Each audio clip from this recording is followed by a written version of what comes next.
मोक्षमार्गस्य नेतारम् भेत्तारम् कर्मभूभृताम्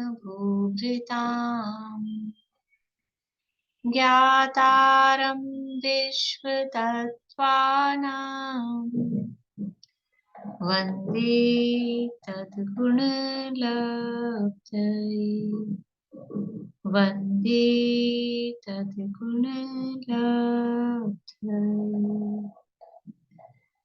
मोक्षमार्ग के नेता एवं कर्म पर्वतों के भेदक और विश्व के सब तत्वों के ज्ञायक चेतन संवेदक सद्गुण आप समान प्राप्त हो यही भावना भाकर दे विनय पूर्वक करूं वंदना बारंबार जिनेश्वर देव बारंबार जिनेश्वर देव।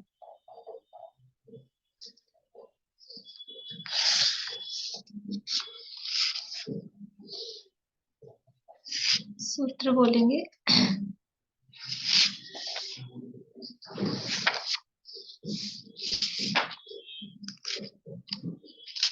13 और 14 दो सूत्र बोलेंगे सभी लोग।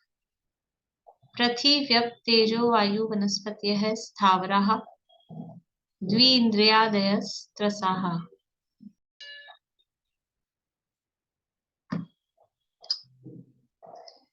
तत्वार्थ सूत्र नामक की महाशास्त्र आचार्य उमा स्वामी देव द्वारा रचित। इसके अंतर्गत दूसरा अध्याय अपना यहाँ चल रहा है और संसारी जीव का वर्णन है और जीवों में भी मुख्य रूप से संसारी जीव का वर्णन यहाँ पर चल रहा है। जीव के असाधारण भाव और लक्षण बताने के बाद में अब फुल फ्लैश रूप से समझ लीजिए जीव के भेद प्रभेद बताए और अब संसारी जीवों का वर्णन यहाँ प्रारंभ कर दिया। संसारी जीव कितने प्रकार के होते हैं? संसारी जीव कितने प्रकार के होते हैं? बोलिए निशा जी। संसारी जीव दो प्रकार के होते हैं, संसारी और मुक्त। संसारी जीव दो प्रकार के होते हैं, संसारी और मुक्त। नहीं, संसारी जीव के भेदों में से संसारी आएगा क्या? और मुक्त को नहीं, संसारियों का भेद बता रहे हैं आप? नहीं मैम, दो प्रकार के होते हैं। कौन से दो प्रकार? संसारी जीव के बारे में बता रही हूँ मैं तो। आपको समझ ही नहीं आ रहा है क्या बोल रहे हैं आप? रखिए, बोलिए वर्षा। अभी संसारी जीव दो प्रकार के होते हैं, एक त्रस और एक स्थावर, एक समनस्क और एक अमनस्क होते हैं। जो त्रस ठीक है। संसारी जीव दो प्रकार के, संसारी और मुक्त नहीं होते। वो तो जीव दो प्रकार के होते हैं, संसारी और मुक्त। ठीक है ना निशा जी, समझ में आ गई बात? संसारी जीव दो प्रकार के हैं, समनस्क और अमनस्क अथवा त्रस और स्थावर। ये दो प्रकार के संसारी जीवों के भेद हैं। उसमें से स्थावर किसे कहते हैं और त्रस किसे कहते हैं? त्रस किसे कहते हैं और स्थावर किसे कहते हैं? बोलिए लंकेश जी। स्थावर जीव होते हैं जो एक इंद्रिय जीव होते हैं, जैसे पृथ्वी का एक, जल का एक, अग्नि का एक, वनस्पति, पृथ्वी का एक और वनस्पति का एक। और त्रस जीव होते हैं 2 इंद्रिय से लेके 5 इंद्रिय तक सभी जीव त्रस जीव। त्रस और स्थावर का भेद किया। ये जो एक इंद्रिय जीव हैं वो स्थावर हैं और 2 इंद्रिय से 5 इंद्रिय तक के जीव सब त्रस हैं। तो वहां सूत्र में ये नहीं दिया था कि द्विन्द्रियादयस् त्रसाहा, इतना कहा था कि 2 इंद्रिय को लेकर, यानी 2 इंद्रिय से लेके आगे, 2 इंद्रिय से लेके आगे वाले जीव वो सब त्रस होते हैं। तो फिर शिष्य ने बोला अच्छा कौन कौन से, फिर पूछा बताओ त्रस कौन कौन से होते हैं? तो 2 इंद्रिय, 3 इंद्रिय, 4 इंद्रिय, 5 इंद्रिय, 6 इंद्रिय, 7 इंद्रिय, 8 इंद्रिय। तो आचार्य बोलते नहीं नहीं, रुको रुको रुको, ऐसा नहीं। तो आगे सूत्र दे रहे हैं पंचेंद्रियाणी, कि 2 से लेके 6, 7, 8, 9, 10 नहीं करना है इंद्रियां, 5 ही होती हैं। यानी जो जीवों की चर्चा चल रही है, तो इंद्रियों के आधार पर जीवों के भेद बताए गए हैं। इंद्रियों के आधार पर अब ये व्यवहार ने ऐसे समझ लीजिए कि जीव को इंद्रिय वाला, वास्तव में जीव इंद्रिय वाला होता है क्या? वास्तव में जीव तो इंद्रियातीत है, लेकिन फिर भी अब जीवों की पहचान के लिए संसार अवस्था में वो इंद्रियों सहित है। तो 1 इंद्रिय वाला, 2 इंद्रिय वाला, 5 इंद्रिय वाला, ऐसा जीव को कहा जाता है। तो यहाँ थोड़ा इंद्रियों का स्वरूप भी बता रहे हैं। देखिए पेज नंबर है 111, तत्वार्थ मणि प्रदीप, सूत्र नंबर 15, 16, 17, 18, ये सूत्र आएंगे।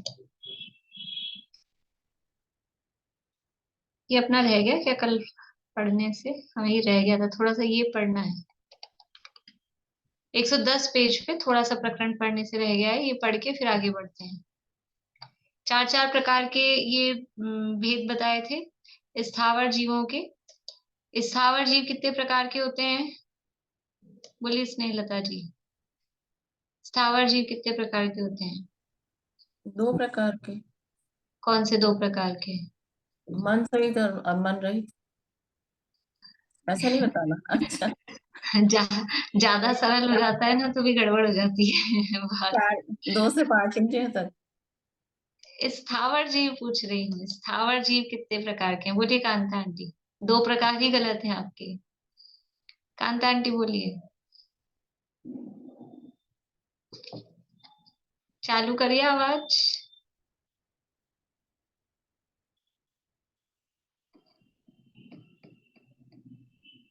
चालू नहीं हो रही आपकी आवाज। 2 इंद्रिय से 5 इंद्रिय तक। स्थावर, स्थावर पूछ रही हूँ, स्थावर। 1 इंद्रिय से 5 इंद्रिय तक। 1 इंद्रिय से 5 इंद्रिय तक सब स्थावर। हाँ। ये क्या चक्कर हो रहा है? बोलिए कविता जी। ज्यादा सरल एक बना इंद्रिय के जीव मैं ले को लेते हैं अपन। हाँ। एक इंद्रिय जीव को स्थावर कहते हैं और ये 5 प्रकार के होते हैं। पृथ्वी काय, वनस्पति काय, अग्नि काय, वायु काय, और एक पृथ्वी, व्यप, तेजो, वायु, वनस्पति। पृथ्वी काय, वायु काय, अग्नि काय, वनस्पति काय। व्यप का क्या अर्थ है? व्यप, पृथ्वी, व्यप, व्यप का क्या अर्थ है? जल काय, जल काय। हम्म। पृथ्वी काय, जल काय, वनस्पति काय, वायु काय, अग्नि काय। हाँ, थोड़ा क्रम से बोले। पृथ्वी का एक, जल का एक, अग्नि का एक, वायु का एक, वनस्पति का एक, ये 5 प्रकार के स्थावर होते हैं। रोज पूछना पड़ेगा तो पूछ ही नहीं थी, मैं तो आगे बढ़ गई थी। स्थावर जीव 5 प्रकार के हैं। पृथ्वी, व्यप, तेजो, वायु, वनस्पति। स्थावरा सूत्र है, सूत्र में दिया है ना। पृथ्वी, व्यप, पृथ्वी, अप यानी जल का एक। ये 5 प्रकार के स्थावर होते हैं। 5 प्रकार के स्थावर, तो हर प्रकार का स्थावर है वो कितने प्रकार का होता है? यहाँ भेद बताए थे। हर प्रकार का जो स्थावर है वो कितने प्रकार का होता है? बोली विनीता आंटी। हाँ जी, पृथ्वी, पृथ्वी काय, पृथ्वी कायिक और पृथ्वी जीव। बढ़िया। हर स्थावर है वो 4 प्रकार का है। जैसे पृथ्वी में लगाएंगे तो पृथ्वी, पृथ्वी कायिक, पृथ्वी काय, पृथ्वी जीव। जल, जल कायिक, जल काय, जल जीव। अग्नि में लगाइए, बोली वर्षा जी।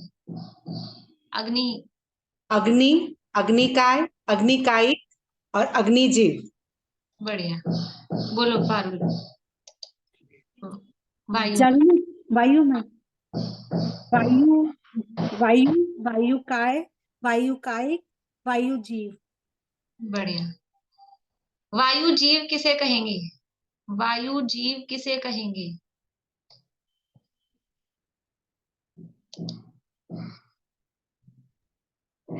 जो जीव अभी विग्रह गति से वायु कायिक में जन्म लेगा उसको वायु कायिक, वायु का जीव कहेंगे।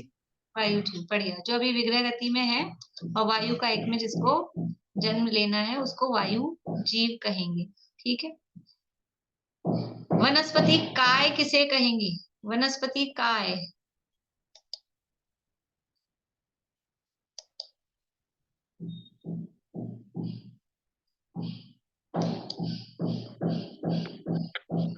वनस्पति काय उसे कहेंगे जिसको अभी वनस्पति से मतलब जैसे पेड़ का उदाहरण है, तो पेड़ से अलग कर दिया तो थोड़े समय के लिए सिर्फ वनस्पति काय कहेंगे, फिर लंबे समय के बाद तो वनस्पति हो जाएगी।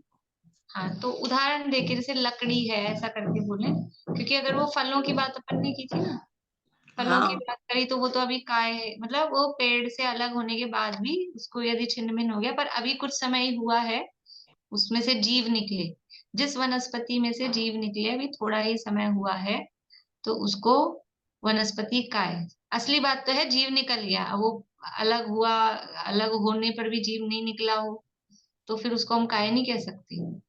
तो जिस वनस्पति में से अभी कुछ समय पहले ही जीव निकला है उसे वनस्पति काय कहेंगे। ठीक है। पृथ्वी कायिक जीव किसे कहते हैं? पृथ्वी कायिक जीव किसे कहते हैं?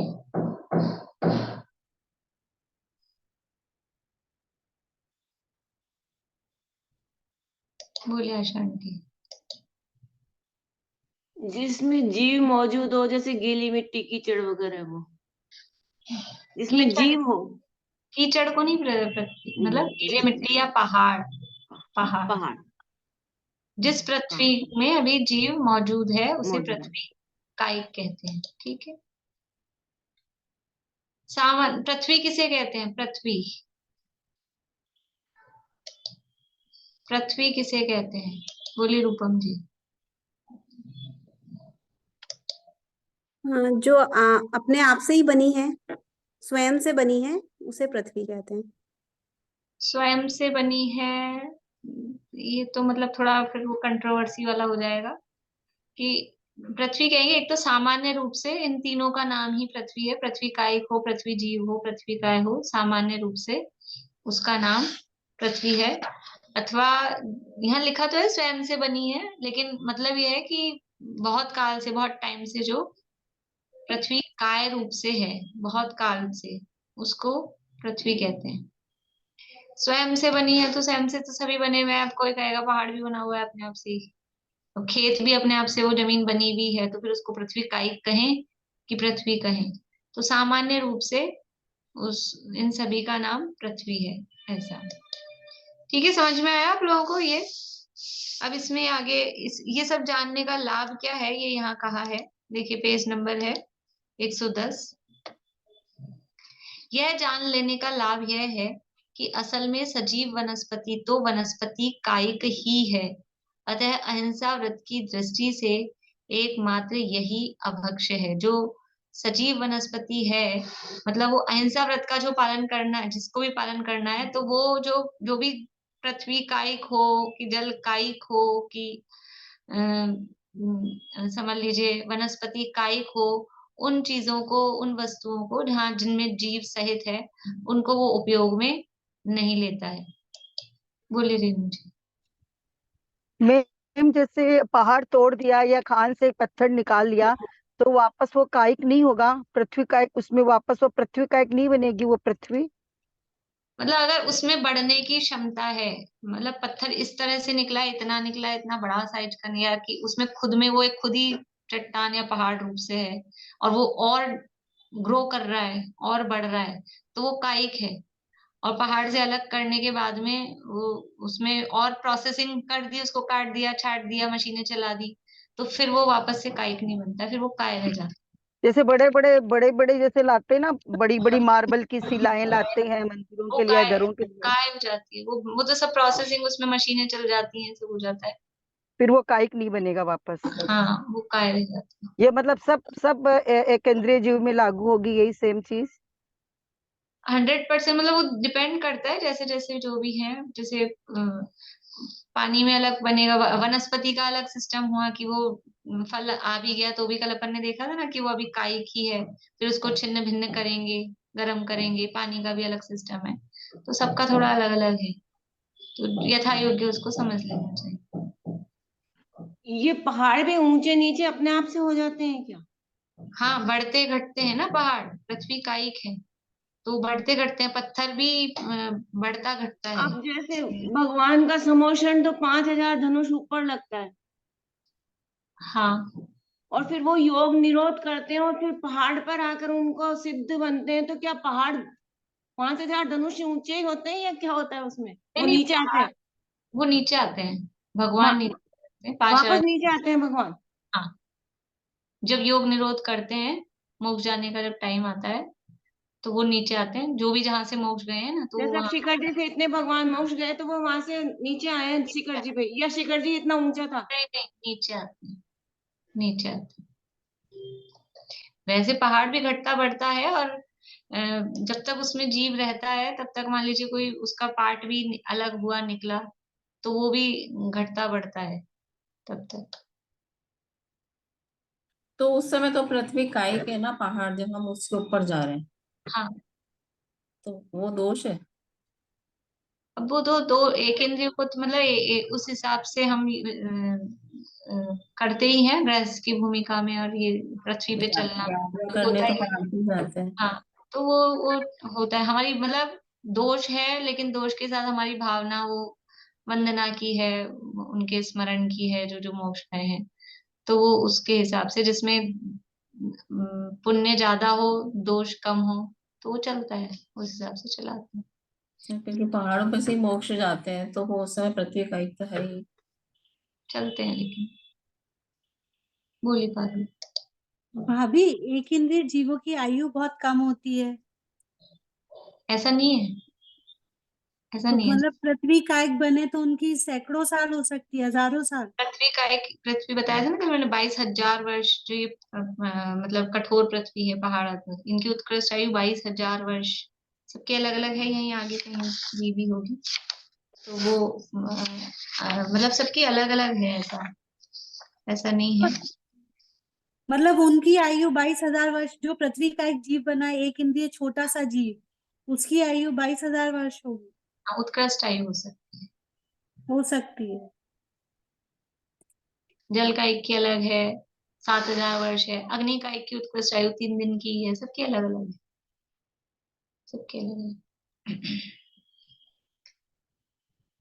तो अब ये सब जानने का लाभ क्या है, ये सब ये क्यों बता रहे हैं? देखो, ये जो चर्चा है ना, तरह से संसारी जीवों के भेद प्रभेदों की चर्चा, इसमें पहला मुख्य प्रयोजन है हमारे चरणान योग की सिद्धि। भेद प्रभेद और ये सब बता रहे हैं, तो विषय तो लगता है कर्णान योग का है, लेकिन इस कर्णान योग से ही चरणान योग पुष्ट होता है, कि जब तक हम ये जीवों की पहचानेंगे नहीं, कहाँ कहाँ से अप्रतिष्ठित है, अप्रतिष्ठित है, किस तरह से है, वनस्पति के भेद, और भी ये सब चर्चाएं, कहाँ काय रह गया है, कहाँ कायिक है अभी, तो इससे फिर हम अपने आचरण को सुधार सकते हैं। हमारे जो चरणान योग का पालन होगा, वो इसके माध्यम से होगा। तो जीवों की रक्षा का, अहिंसा का प्रयोजन सिद्ध होता है, पहली बात। और फिर स्वयं भी हम समझ लो, हमको वैराग्य की भी उत्पत्ति इससे, कि हम ऐसे ऐसे इस तरह से गए हैं, गतियों में गए हैं, और अब भी नहीं संभले, तो हम भी इसी तरह से कभी कायिक बनेंगे, फिर कभी काय रह जाएंगे, और फिर लोग हमको अपने कान में, नाक में टांगेंगे। अ, ये क्या है? तो ये हमारी भी स्थिति हुई है कि नहीं भूतकाल में? अभी हमने सजावट के लिए पहन रखे हैं किन्हीं जीवों के ये शरीर, तो कभी हम ऐसे ही जिस शरीर को हम अपना मान रखे हैं, और जिसमें इतना एकत्व ममत्व कर रहे हैं, ऐसे वो शरीर दूसरों के शोभा का काम में आया होगा। और अभी भी यदि हमने अपनी शोभा, अपनी प्रसिद्धि, आत्मा की वैल्यू नहीं की, अपनी वैल्यू नहीं की, तो फिर दूसरों की सुंदरता बढ़ाने में काम आते रहेगा इस तरह से। तो ये दोनों तरह से ही, बाहर में व्यवहार में अहिंसा के पालन के लिए, और निश्चय से अपने संसार से विरक्ति और आत्मा में आसक्ति, धर्म में अनुरक्ति, संवेग और निर्वेद के लिए भी ये बहुत अनिवार्य है। यह जान लेने का लाभ यह है कि असल में सजीव वनस्पति तो वनस्पति कायिक ही है, अतः अहिंसा व्रत की दृष्टि से एकमात्र यही अभक्ष्य है। और ऐसा भी है कि कोई बिल्कुल ही नहीं खाए पिए, सभी कुछ छोड़ दे, कि नहीं, अब जैसे कहा ना, पहाड़ पे चलने में भी हिंसा है, तो वो हिलना डुलना ही बंद कर दे। और पानी को उबालते हैं तो वो जीव तो मर जाते हैं, तो अब उबला हुआ भी नहीं पी सकते, और उबालेंगे नहीं तो खाली छानेंगे, तो छने हुए में तो अभी वो जल कायिक है, तो हम तो जल कायिक भी नहीं पिएंगे, तो पानी पीना छोड़ दे। और जो भी कुछ खाएंगे तो वो कोई ना कोई काय तो है ही, और कहीं ना कहीं कायिक भी है, तो कुछ भी नहीं खाएं। तो ऐसा वो आत्महत्या जैसी स्थिति नहीं कर ले कि खाना पीना सभी छोड़ दे। तो बैलेंस में रहें कि भाई कहाँ ज्यादा दोष है, कहाँ कम दोष है। गृहस्थ जीवन है, वो बोलते हैं काजल की कोठरी है। गृहस्थी में रहता है तो कुछ ना कुछ आरंभ तो होगा ही होगा, तो वो तो काजल की कोठरी है। लेकिन अब बात यह है कि आरंभ कम से कम कितना हो, वो दोष कम से कम लगे, ये प्रयास करते हैं। कुछ काम हम कर रहे हैं, पता है कपड़े तो गंदे होंगे ही होंगे, तो वो जैसा उसमें उदाहरण दिया ना इष्टोपदेश में कि नहाऊंगा तो सही, तो कीचड़ी लपेट लूं, तो ऐसा तो नहीं करते हम कि कपड़े धुलेंगे तो सही, तो इसी से, ये साड़ी धुलेगी तो सही, इसी से पोंछा लगा लें आज कमरे में। ऐसा करते हैं कि नहीं, अब गंदा तो होगा लेकिन कम से कम जितना भी हो जाए, ऐसा काम करते हैं। तो दोष तो लगता है, लेकिन फिर भी जितना बच सके, कम से कम जितना हो सके, उस हिसाब से काम करते हैं। तो बैलेंस रहना चाहिए, ये सारे प्रकरण समझ के हिंसात्मक प्रवृत्ति भी नहीं हो जाए अथवा तथवा, और बिल्कुल ही अपनी भूमिका से भी एक्स्ट्रा कुछ करना चाहें जो भूमिका में पॉसिबल ही नहीं है, ऐसा भी नहीं। क्योंकि भूमिका से ऊंचा आचरण भी करना चाहेंगे तो वो तीव्र कषाय के बिना नहीं होगा, क्योंकि भूमिका तो निचली है और आप कुछ एक्स्ट्रा करना चाहते हो, तो खींचतान होगी फिर।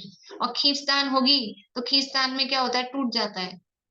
ज्यादा खींचेंगे एक्स्ट्रा, रबड़ की भी जितनी कैपेसिटी होगी उससे ज्यादा खींचा उसको तो क्या होगा, टूट जाता है। इसका मतलब क्या है कि फिर हम भ्रष्ट हो जाएंगे।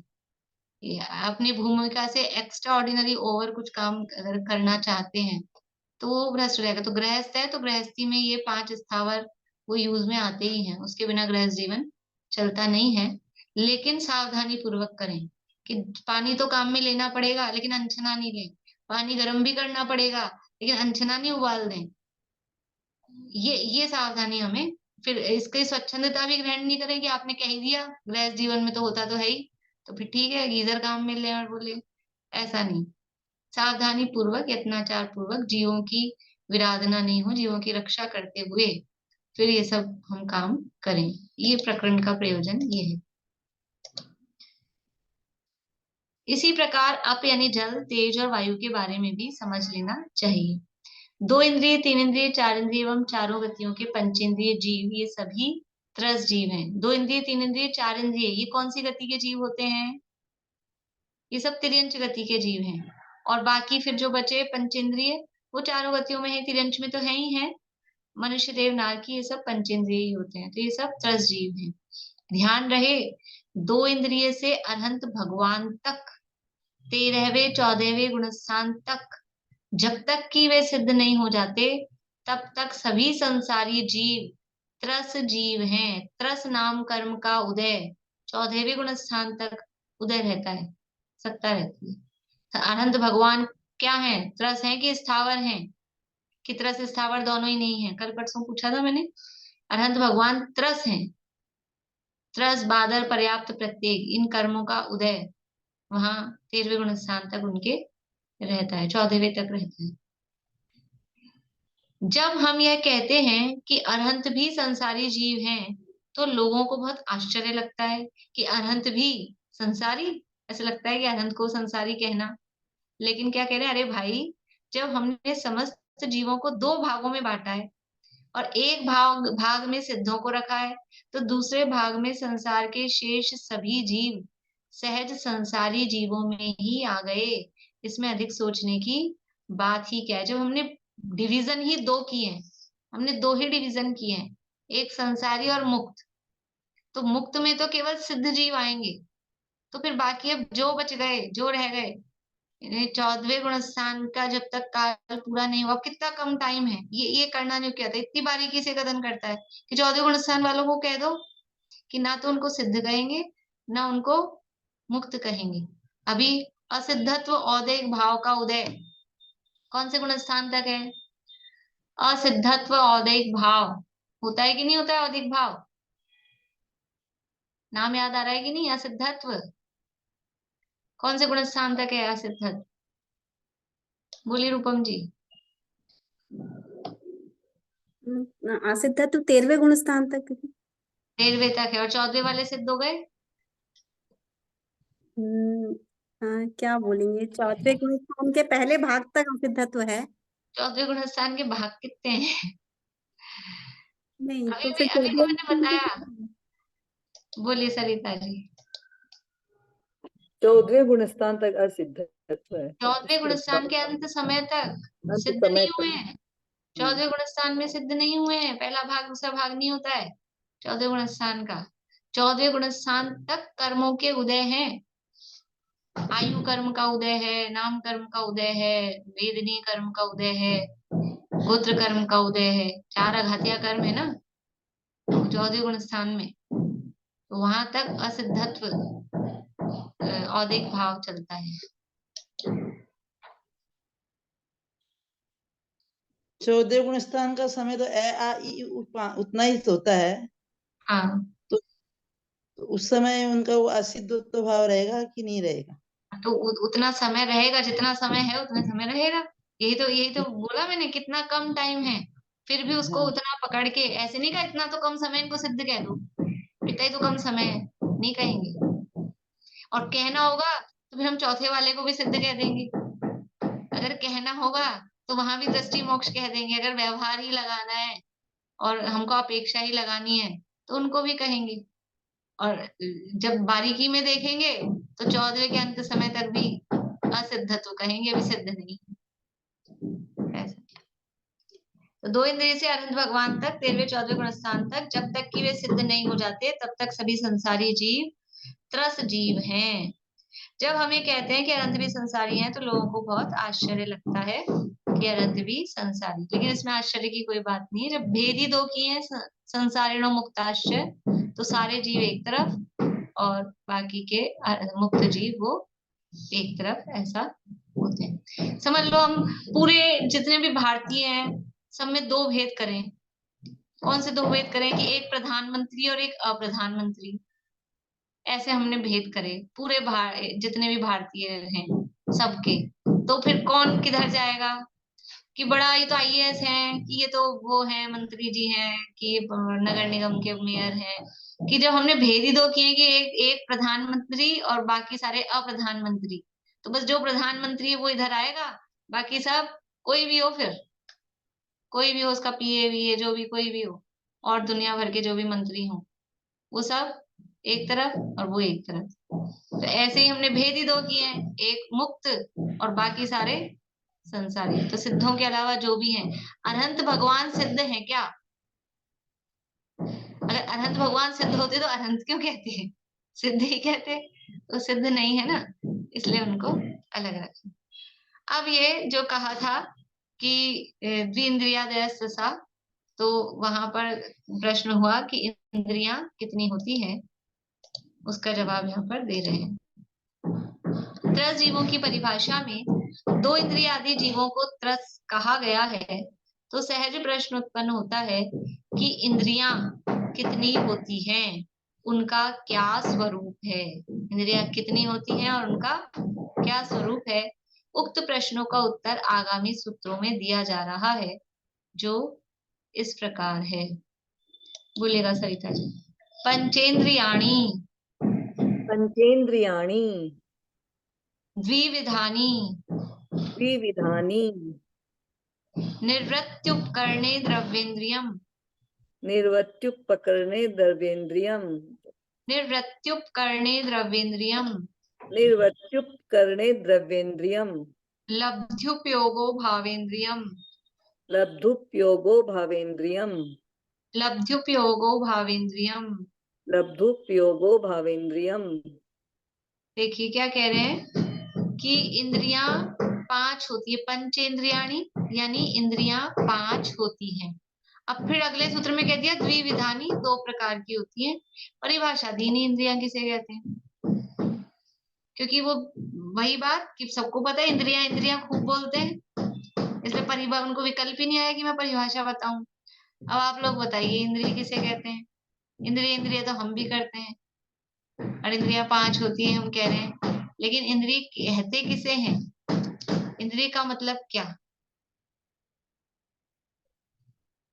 ये सब बाल बोध की बातें हैं, अपन पढ़ चुके हैं। बोलो प्रशस्ति, इंद्रिय किसे कहते हैं?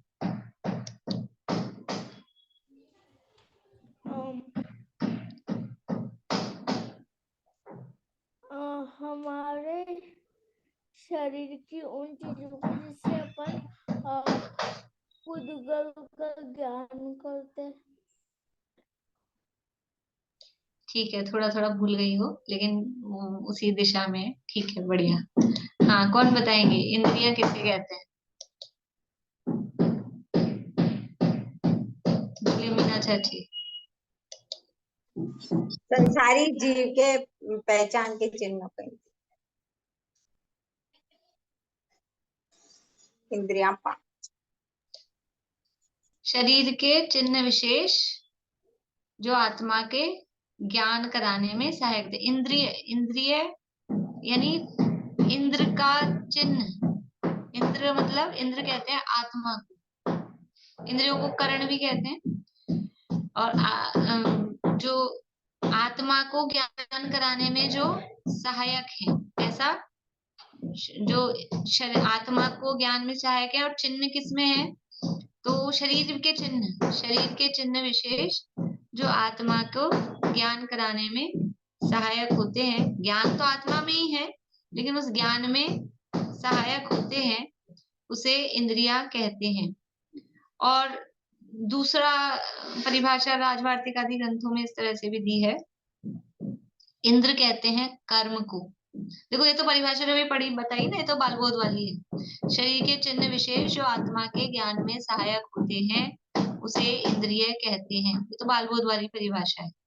अब तत्वार्थ सूत्र पढ़ रहे हैं, तो तत्वार्थ सूत्र की टीकाओं में क्या अर्थ दिया है इंद्रिय का?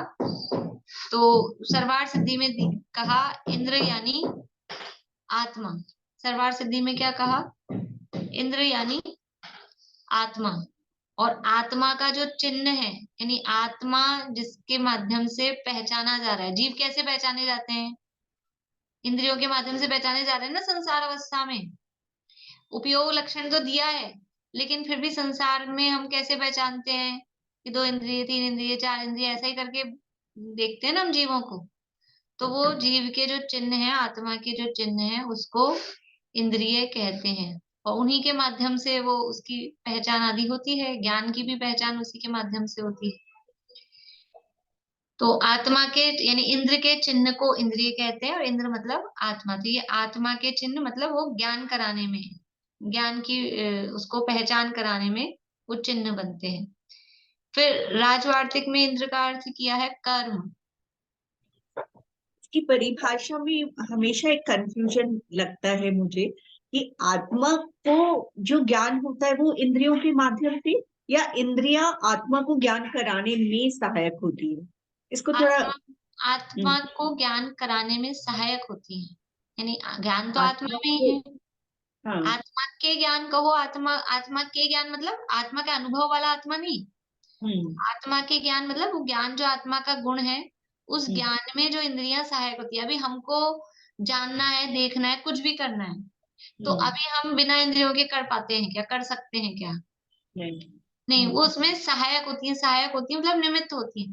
वो खुद नहीं जानती है, वो ज्ञान उत्पन्न भी नहीं कराती है। इंद्रियों में ज्ञान नहीं है, इंद्रियों से ज्ञान नहीं है, लेकिन जब जब ज्ञान होता है संसारी जीव को, तो इंद्रियों की सहायता से होता है। इंद्रियों में ज्ञान नहीं है, ठीक है। इंद्रियों से भी ज्ञान नहीं है कि ज्ञान इंद्रियों से पैदा होता हो। किसी चींटी 3 इंद्रिय होती ना, चींटी में आंख लगा दो, किसी की उतार के चिपका दो ऑपरेशन करके, तो चींटी को दिखने लग जाएगा। कि खाली बाहर की इंद्रियों से ज्ञान नहीं होता है। तो इंद्रियों में ज्ञान नहीं है, इंद्रियों से ज्ञान नहीं है। लेकिन जब जिस संसारी जीव को यदि देखने रूप ज्ञान होगा, तो बाहर में उसको आंख वो सहायक होती है। सूंघने रूप ज्ञान होगा, तो बाहर में उसको नाक रूप में जो भी जिस भी तरह से उसका है, वो उसका सहायक होती है। तो वो सहायक होती है। आत्मा को ज्ञान में कहो, आत्मा के ज्ञान में कहो, लेकिन आत्मा के ज्ञान मतलब आत्मा के अनुभव वाला ज्ञान नहीं, बाहरी पदार्थों का ही ज्ञान। ज्ञान तो हो रहा है बाहरी पदार्थों का, लेकिन वो ज्ञान आत्मा का है, इसलिए आत्मा के ज्ञान में ऐसा कहा। समझ में आया?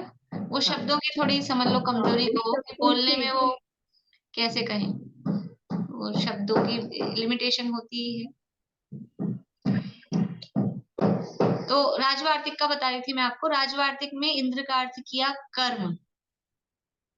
और इंद्रिय यानी कि वो कर्म के कारण जीव चारों गतियों में परिभ्रमण करता है, इसलिए कर्म को क्या कहते हैं? इंद्र। इंद्र क्यों कहते हैं कर्म को? देखो ये अलग अलग अपेक्षा से, वैसे इंद्र शब्द रूढ़ी से समाभिरूढ़ से इंद्र शब्द वो स्वर्ग के जो इंद्र होते हैं उनको इंद्र कहते हैं। लेकिन अभी अभी क्या बताया, इंद्र का अर्थ पहले सर्वार्थ सिद्धि में क्या किया? इंद्र का अर्थ आत्मा भी, और अर्थ करें इंद्र का तो यहाँ कर रहे हैं कर्म। क्यों कह रहे हैं कर्म को इंद्र? क्योंकि वो कर्म राजा है, जीव को चारों गतियों में घुमाता है, रुलाता है, उसमें निमित्त बनता है, इसलिए जीव को चतुर्गति के परिभ्रमण में वो कारणभूत होने से, निमित्त होने से कर्म को इंद्र कहते हैं।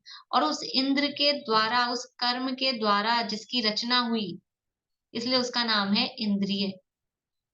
कर्म के द्वारा रचना होती है, जो भी इंद्रियां हैं वो बिना कर्म के उदय से मिलती हैं क्या? कर्म के उदय से ही है ना। एक इंद्रिय जाति नाम कर्म का उदय, और ज्ञानावरण कर्म का अभिभाव इंद्रिय की बात करेंगे तो तत्संबंधी श्योक्षम, तो कर्म के उदय से हुआ ना। तो कर्म के उदय से जिसकी रचना होती है उसका नाम इंद्रिय है। कर्म जीव को संसार में चतुर्गति में परिभ्रमण कराने में निमित्त है, इसलिए कर्म को इंद्र कहते हैं। और उस कर्म रूपी इंद्र के द्वारा जिसकी रचना होती है उसको इंद्रिय कहते हैं। ठीक है, कर्म रूपी इंद्र के द्वारा जिसकी रचना होती है, साथ में लिख लीजिएगा, राजवार्तिक रेफरेंस में लिख लीजिएगा, राजवार्तिक में कहा है वही जो इस सूत्र की टीका है राजवार्तिक में। राजवार्तिक क्या चीज है? राजवार्तिक क्या होता है?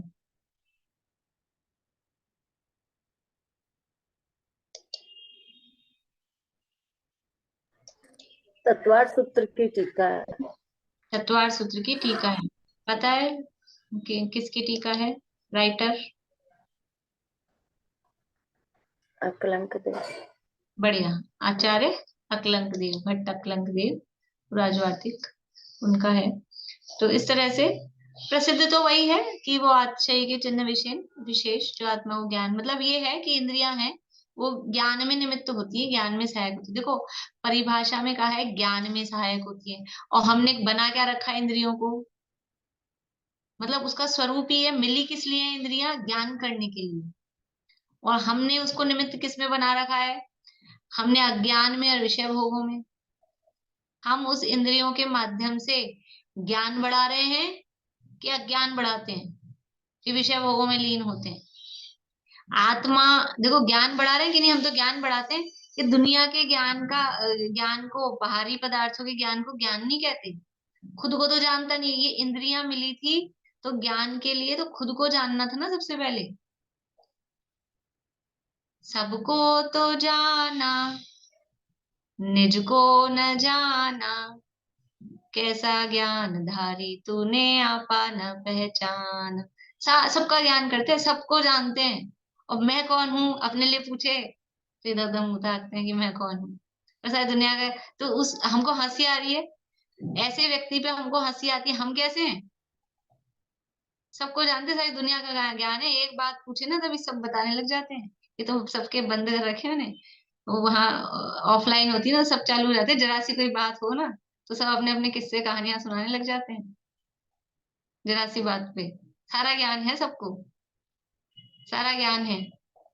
और अपने बारे में पूछे तो मैं कौन हूँ ये पता ही नहीं। तो ये इंद्रियां किस लिए मिली थी? इंद्रियां भी जो कहा है ना आत्मा के ज्ञान में, तो इधर भी वो किसको होगा आत्मा का ज्ञान भी? जो पंच इंद्रिय होगा, मन सहित पांच इंद्रिय वाला होगा, उसको ही होगा। यानी इतनी बुद्धि जिसमें होगी वो अपने को जान पाएगा।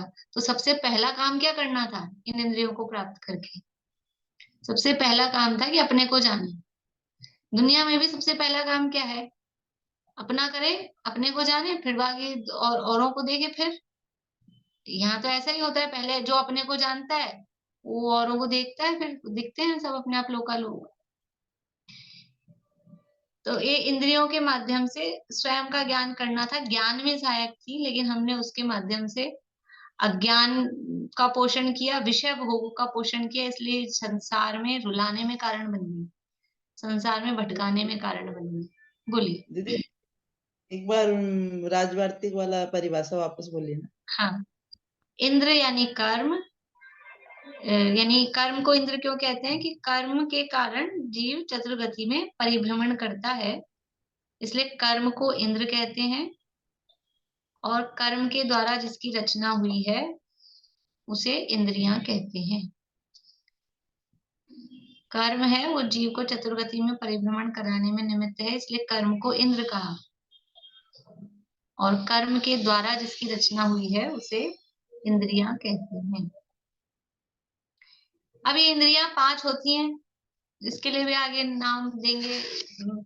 कभी कभी तो ऐसा लगता है कि जो अपने को आता है वो तो सूत्र दे दिए सरल से, और जो अपने को नहीं आता उसके सूत्र नहीं दिया। वाचर को क्या पता कि इनको क्या आएगा और क्या नहीं आएगा, जीव क्या याद रखेंगे और क्या भूल जाएंगे। तो परिभाषात्मक नहीं दिया, आगे 5 इंद्रियों के नाम आगे सूत्र में आएंगे। अभी तो कह रहे हैं इंद्रियां 5 होती है, अपने को पता ही है कौन कौन सी 5 इंद्रियां होती हैं। कहाँ गई प्रशस्ति? बोलो प्रशस्ति। स्पर्शन, रसना, घ्राण, चक्षु और कर्ण। ये 5 इंद्रियां होती हैं, लेकिन ये 5 तो इंद्रियां हैं, पांचों ही इंद्रियां 2-2 प्रकार की होती हैं। 5 हैं, स्पर्शन, रसना, घ्राण, चक्षु, कर्ण, लेकिन ये पांचों ही इंद्रियां 2-2 प्रकार की होती हैं। कौन सी 2 प्रकार की होती है? द्विविधानी। द्विविधानी 2 प्रकार की होती हैं। पंचेंद्रियाणी 5 इंद्रियां होती हैं। अब 5 होती हैं कि 2 होती हैं? कि 5 होती हैं लेकिन 2 प्रकार की होती हैं। ठीक है, अब वो कौन से नाम, तो नाम नहीं बताया, सीधा ही उनके भी भेद बता दिए।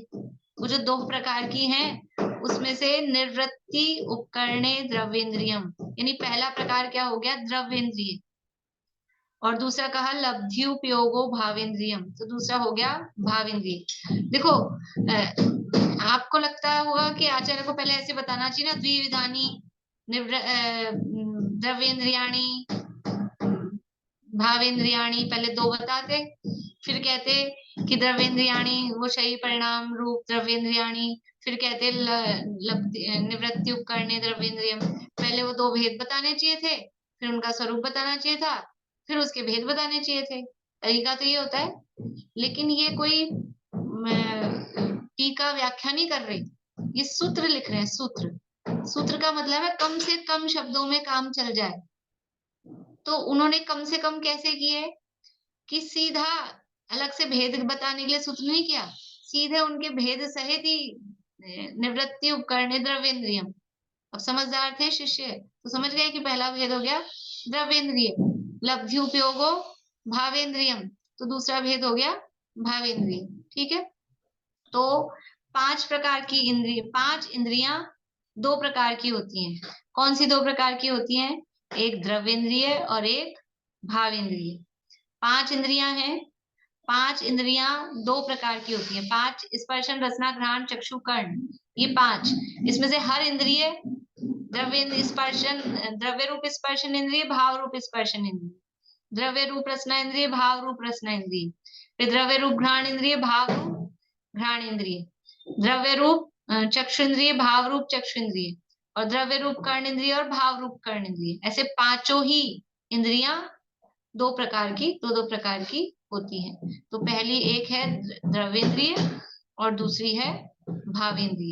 द्रव्येंद्रिय किसे कहते हैं? देखो जहां पे भी द्रव्य और भाव ये 2 शब्द आते हैं ना, एक तो आता है द्रव्य और पर्याय, इन दोनों का जोड़ा आता है, तो वहां द्रव्य शब्द का अलग मीनिंग होता है। और जहां द्रव्य और भाव, और कहाँ आता है द्रव्य और भाव रूप भेद? द्रव्य और भाव रूप भेद और कहाँ आता है? ये द्रव्य क्षेत्र काल भाव जो है, नहीं द्रव्य भाव पूछ रही हूँ, अकेला द्रव्य भाव। द्रव्य आश्रव भाव आश्रव। बढ़िया, बहुत बढ़िया। द्रव्य आश्रव भाव आश्रव, द्रव्य बंध भाव बंध भाव, द्रव्य भाव है ना, तो वहां जहां भी ये द्रव्य भाव इन 2 का ही जोड़ा आता है, तो वहां द्रव्य से मीनिंग क्या होता है? द्रव्य से मीनिंग होता है पौद्गलिक। द्रव्य आश्रव का मतलब क्या है? जड़ कर्मों का आना। और भाव आश्रव क्या होता है? वो जीव के परिणाम, मोहराग देश के परिणाम। तो द्रव्य शब्द है वो पुद्गल को, कर्म को बता रहा है, पौद्गलिक वस्तुओं को बता रहा है। भाव शब्द है वो जीव को बताने वाला है। यहाँ पे भी वही मीनिंग है। क्या मीनिंग है? द्रव्येंद्रिय और भावेंद्रिय। तो जो द्रव्येंद्रिय है वो मुख्य रूप से पौद्गलिक रचना है, ठीक है, शरीर की रचना है, पुद्गल की रचना है। तो पुद्गल को बताने वाली है वो द्रव्येंद्रिय। और भावेंद्रिय का मतलब है वो जीव का परिणमन है। द्रव्येंद्रिय में पुद्गल का परिणमन है, मुख्य रूप से वही समझना। अभी उसके एक भेद में थोड़ा सा वो भी आएगा, करेंगे वे अपन बात।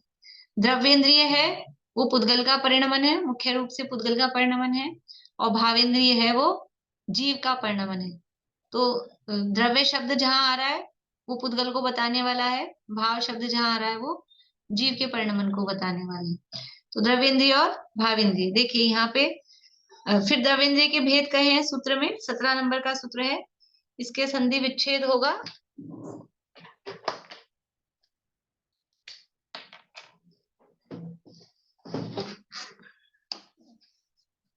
शब्द है निर्वृत्ति। निर्वृत्ति प्लस उपकरण, ये दो शब्द हैं, ठीक है। तो यहाँ इसकी और इसकी संधि होती है, तो इसको लिखा है निर्वृत्त्युप। ये जो उ है इसकी मात्रा, और ये जो निर्वृत्ति इसमें आधा तय और पूरा तय है, तो वो संधि के नियमों से ये ई की मात्रा है। ई की मात्रा, ये भी यहाँ, ये तो त तो आधा और ये आधा, और ई की मात्रा और उ ये मिलके या बन जाता है, और मात्रा छोटे ऊ की आ जाती है। अब जो भी है नियम समझ लेना। तो शब्द तो है इसमें निर्वृत्ति और उपकरण, तो संधि होके बना है निर्वृत्त्युपकरणे, ठीक है, उपकरणे। निर्वृत्ति, एक नीचे भी रह है, एक ऊपर भी रह है। निर्वृत्ति, ये वाला रह निर, ये पहले बोलता है निर्वृत्ति, ठीक है। निर्वृत्त्युपकरणे, निर्वृत्त्युपकरणे द्रव्येंद्रियम, और फिर अगला है लब्धि और उपयोगो। तो यहाँ पे भी ये छोटी की मात्रा है लब्धि में, और ये उ है, तो यहाँ पे भी संधि होके लब्ध, लब्ध्युपयोगो, लब्ध्युपयोगो,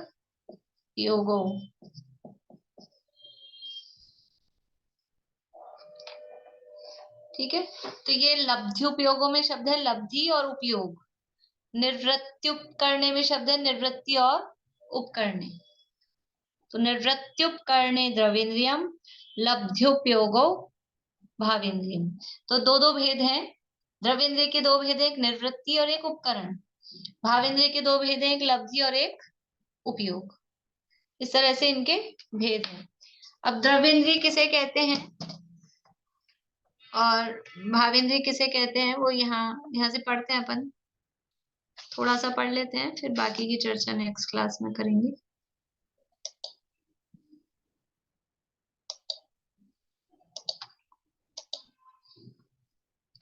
देखिए अर्थ पढ़ते हैं नीचे से।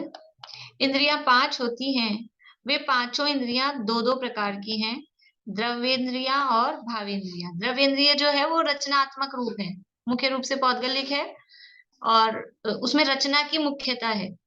तो वो पुद्गल की भी रचना है, कुछ आत्मा के प्रदेशों की भी रचना है, वो रचनात्मक है द्रव्येंद्रियां। और भावेंद्रियां हैं वो भावात्मक हैं, वो जीवों के भाव स्वरूप है। द्रव्येंद्रियां निर्वृत्ति और उपकरण रूप हैं, भावेंद्रियां लब्धि और उपयोग रूप हैं। इंद्रियों के नाम तो आगे सूत्र द्वारा पृथक से बताए जाएंगे।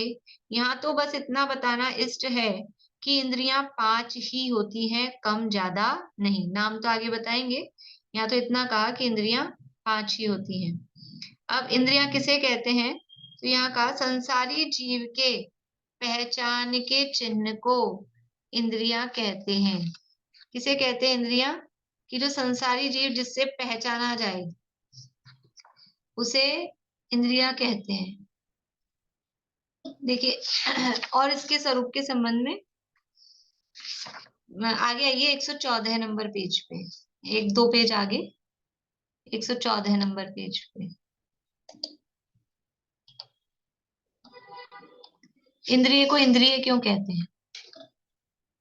यहाँ देखिए 114 नंबर पेज पे थोड़ा बीच में है। प्रत्येक इंद्रिय का अपने अपने विषय में इंद्रवत व्यवहार है। इंद्रवत मतलब जैसे इंद्र होता है वो पूरा स्वतंत्र होता है, उसका राज चलता है, ऐसे ही प्रत्येक इंद्रिय का अपने अपने विषय में इंद्रवत व्यवहार है। वह अपने विषय में पूर्ण स्वतंत्रता के साथ कार्य करती है। इसी में तत्वार्थ मणि प्रदीप में ये अपना चल रहा था पेज 111, 114 खोलना है, बस इतना सा ही आगे बढ़ना है, 2 पेज आगे। वह अपने विषय में पूर्ण स्वतंत्रता के साथ कार्य करती है, उसमें किसी अन्य इंद्रिय का कोई हस्तक्षेप नहीं होता, इसलिए उसे इंद्रिय कहते हैं। अलग अलग तरीके से अलग अलग दृष्टिकोणों से यहाँ परिभाषाएं दी हैं। अपन ने कर्म की तरफ से पढ़ा, आत्मा की तरफ से पढ़ा, बाल बोध वाली जो कॉमन चलती है वो पढ़ी। अब यहाँ कह रहे हैं इंद्रिय को इंद्रिय क्यों कहते हैं? कि वो इंद्रवत है। जैसे इंद्र है वो फ्री है, वो उस पे किसी की आज्ञा नहीं चलती। इंद्र किसे कहते हैं? कि जो जिसपे किसी की आज्ञा नहीं चलती, वो तो सबको आज्ञा देता है। ऐसे इंद्रियां, जो भी इंद्रियां हैं वो अपने अपने विषय में राजा हैं। चखने का काम जिसका है वो चखने का काम करेगा, दूसरी इंद्रिय उसके काम को बीच में आ नहीं सकती है कि आंख कहे कि आज तो मैं चख लूंगी। ऐसा नहीं हो सकता। वो अपने विषय में पूरे इंद्र के समान अपने विषय को ग्रहण करती हैं और दूसरी इंद्रिय का उसमें कोई हस्तक्षेप नहीं होता, इसलिए उसे इंद्रिय कहते हैं। तो ये भी परिभाषा क्योंकि वो बाद में दी है तो यही ध्यान ले लें। संसारी जीव के वापस आ जाइए 111 पेज पे।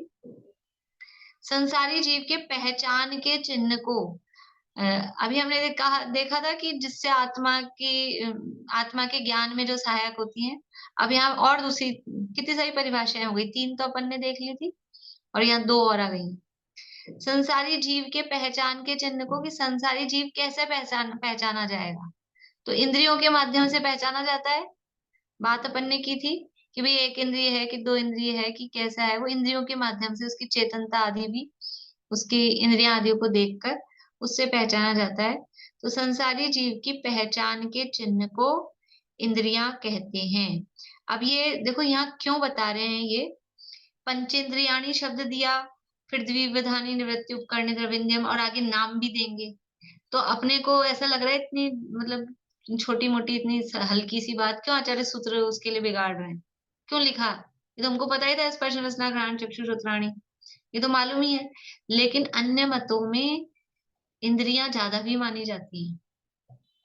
अन्य मत, क्योंकि ये पूरा ही तत्वार्थ सूत्र, पूरा ही जो भी शास्त्र लिखे ही जाते हैं तो मतार्थ की दृष्टि से भी लिखे ही जाते हैं। और उस समय तो माहौल ही ऐसा था जब ये शास्त्र लिखे गए, तो अन्य मतों का भी पूरा बोलबाला था। और इतने ये सब समझ लो दुनिया में विद्वान होते थे, पढ़ाई लिखाई होती थी और फिर वो शास्त्रार्थ करते थे। बाकी ज्यादा झंझटें अभी जितनी चल रही ना विषय भोगों की, वो इतनी नहीं होती थी। तो वो थोड़ा माहौल ही ऐसा रहता था कि आ जाते थे कि आ जाओ। अभी जैसे स्पोर्ट्स चलते हैं और ये चलता है, वैसा वो इतना उस समय नहीं चलता था। तो वहाँ शास्त्रार्थ होते थे। तो अन्य मत वाले कोई 6-7, कोई 6 इंद्रियां मानता है, कोई 11 इंद्रियां मानता है। और ये तो आपने सुने ही होंगे, कर्मेंद्रियां, और ये इनको ज्ञानेंद्रियां, 5 सेंसेस बोलते हैं अपने स्कूल में बच्चों को, सेंसेस की, इससे हमारे ज्ञान होता है। तो ज्ञानेंद्रियां, कर्मेंद्रियां, इस तरह के नाम से अलग अलग भी इंद्रियों की बातें उनमें चलती है। तो उसका निराकरण करने के लिए यहाँ ये सूत्र दिए कि इंद्रियां 5 ही होती हैं और वो पांचों ऐसे ऐसे 2 प्रकार की होती हैं और कोई दूसरे इंद्रियों का स्वरूप नहीं होता। देखिए जैनेतर मतलब जैन के अलावा जो दूसरे दर्शन वाले हैं, उनमें वचन, हाथ, पैर, गुदा और लिंग को भी इंद्रिय कहा जाता है। वचन शब्द है, हाथ को इंद्रिय कहते हैं, पैर को इंद्रिय कहते हैं, गुदा और लिंग इनको भी इंद्रिय कहा जाता है। परंतु ये कर्मेंद्रियां हैं, ज्ञानेंद्रियां नहीं। चूंकि यहाँ ज्ञान का प्रकरण है, अतः यहाँ इंद्रियों के रूप में ज्ञानेंद्रियों को ही लिया गया है, कर्मेंद्रियों को नहीं। और उक्त 5 इंद्रियां भी 2 प्रकार की होती है। मतलब यहाँ इन ज्ञानेंद्रियों की बात है और कर्मेंद्रियों की, दूसरी जो इंद्रियां उनकी नहीं। एक पैराग्राफ और पढ़ते हैं 112 पेज पे। तात्पर्य यह है कि इन द्रव्य और भाव के भेदों को 5 इंद्रियों पर घटित करना चाहिए, जैसे द्रव्य स्पर्शन इंद्रिय और भाव स्पर्शन इंद्रिय, द्रव्य रसना इंद्रिय और भाव रसना इंद्रिय, द्रव्य घ्राण इंद्रिय और भाव घ्राण इंद्रिय, द्रव्य चक्षु इंद्रिय और भाव चक्षु इंद्रिय तथा द्रव्य श्रोत्र यानी कर्ण इंद्रिय और भाव श्रोत्र इंद्रिय। इस तरह से ये सामान्य चर्चा इंद्रियों की हुई है। अब ये जो द्रव्य इंद्रिय किसे कहते हैं और भाव इंद्रिय किसे कहते हैं और उसका क्या स्वरूप है, 17 और 18 सूत्रों की चर्चा अपन नेक्स्ट क्लास में करेंगे। अभी यही पूरा करते हैं। किसी को प्रश्न हो तो पूछ लीजिए। नहीं होगा इसमें तो कुछ खास बात नहीं है, कर ही लेते हैं। आज शाम को जो बेसिक क्लास है उसमें पूजा विधि और फल वाला चैप्टर था, वो लेसन तो पूरा किया था अपन ने पिछली क्लास में। पर आज हम पूजा किसकी करनी चाहिए, क्यों करना चाहिए, पूजा के प्रकार, किस टाइप से पूजा करने का क्या प्रयोजन है, उन संबंध में थोड़ी चर्चा आज करेंगे शाम को 6:45 बजे। बोलिए रुकुम जी। दीदी, जीव और पुद्गल में क्या अंतर है? जीव और पुद्गल में क्या अंतर है? अजीब और पुद्गल में क्या अंतर है? अजीब और पुद्गल में क्या अंतर है, आप कुछ बताना चाहेंगी? आपको क्या लगता है? मुझे तो लगता है हर अजीब पुद्गल ही है ना, पुद्गल ही अजीब है। ठीक है, द्रव्य कितने होते हैं बताइए? 7। द्रव्य 7 होते हैं। नहीं 6, सॉरी। कौन कौन से? धर्म, अधर्म, आकाश और काल। दोबारा बोलिए। जीव, अजीब, धर्म, अधर्म, आकाश, काल। एक बार और बोलना चाहेंगे? जीव, पुद्गल, धर्म, अधर्म, आकाश, काल। हाँ। जीव, पुद्गल, धर्म, अधर्म, आकाश और काल। ठीक है। और तत्व कितने होते हैं? 7। बोलिए नाम। जीव, अजीव, आशव, वन, संवर, निर्जरा, मोक्ष। हाँ, तो 6 द्रव्यों में नाम है जीव, पुद्गल, धर्म, अधर्म, आकाश और काल। अब इसमें से कितने द्रव्य जीव हैं और कितने द्रव्य जीव नहीं है, बता सकते हैं? सिर्फ जीव द्रव्य जीव है और बाकी सब अजीब है। अब आप खुद ही तो बोल रहे हैं बाकी सब अजीब हैं, मतलब अजीब में क्या क्या आ गए? अजीब में धर्म, अधर्म, आकाश, काल और पुद्गल। ये 5 अजीब में आ गए। सुनिए, अभी 5 अजीब में आ गए। तो अजीब का जो क्राइटेरिया है वो बड़ा है, वो विस्तृत है। अजीब शब्द में 5 द्रव्य आ जाएंगे। जो जो जीव नहीं है ना वो सब अजीब में आएगा। लेकिन हमने अगर अकेला हमने कहा पुद्गल, तो क्या उसमें हम धर्म द्रव्य को ले लेंगे? पुद्गल कहने पर धर्म द्रव्य उसमें इंक्लूड हो जाएगा क्या? अधर्म द्रव्य इंक्लूड हो जाएगा क्या? नहीं। पुद्गल है वो केवल एक द्रव्य को बता रहा है जिसमें स्पर्श रस गंध वर्ण पाया जाता है, वो पुद्गल है। और जो जीव नहीं है वो सब द्रव्य अजीब। अजीब नाम का कोई द्रव्य नहीं है। अजीब नाम का द्रव्य है 6 द्रव्यों में? नहीं। नहीं है ना अजीब नाम का कोई द्रव्य। तो अजीब तो सापेक्ष कथन है। अजीब कहना तो एक कथन है कि जो जीव नहीं है वो अजीब है। जैसे जो जैन अजैन मिलता है कोई आपको दुनिया में? किसी का सरनेम है अजैन? नहीं। शर्मा मिलेंगे, वर्मा मिलेंगे, मिश्रा मिलेंगे। अजैन सरनेम किसी का मिलता है? नहीं।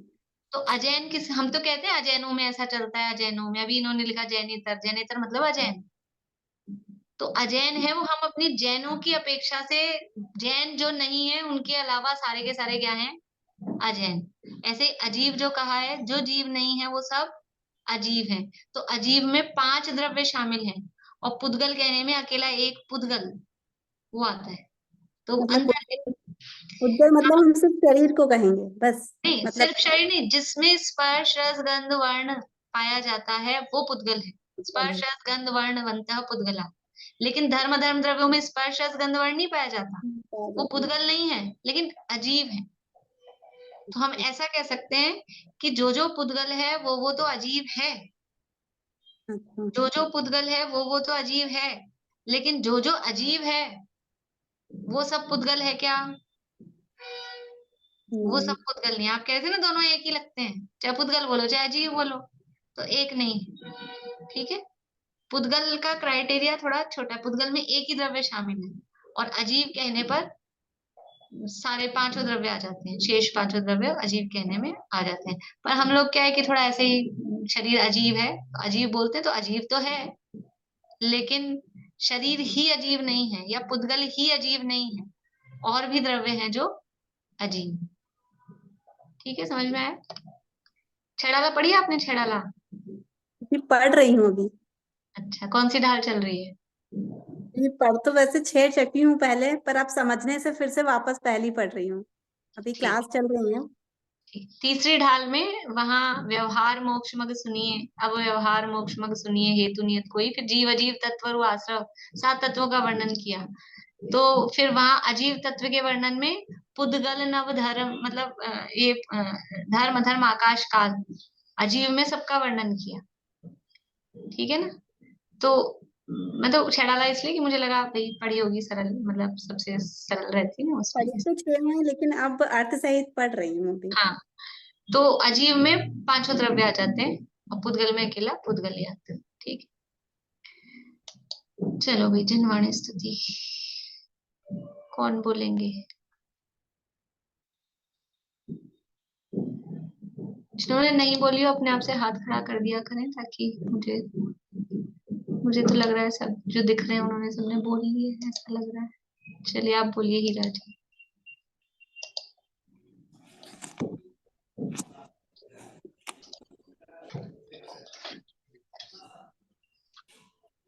किसी से कुछ नहीं लेना, किसी को कुछ नहीं देना, अहो निश्चिंत परमानंद मय जीवन हमारा है।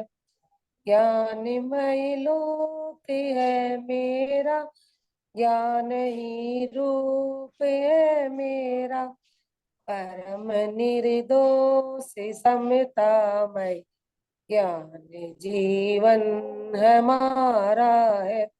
अहो चैतन्य आनंदमय सहज जीवन हमारा है। हमारे में न पर अनादि अनंत पर निरपेक्ष दुर्ग जीवन हमारा है।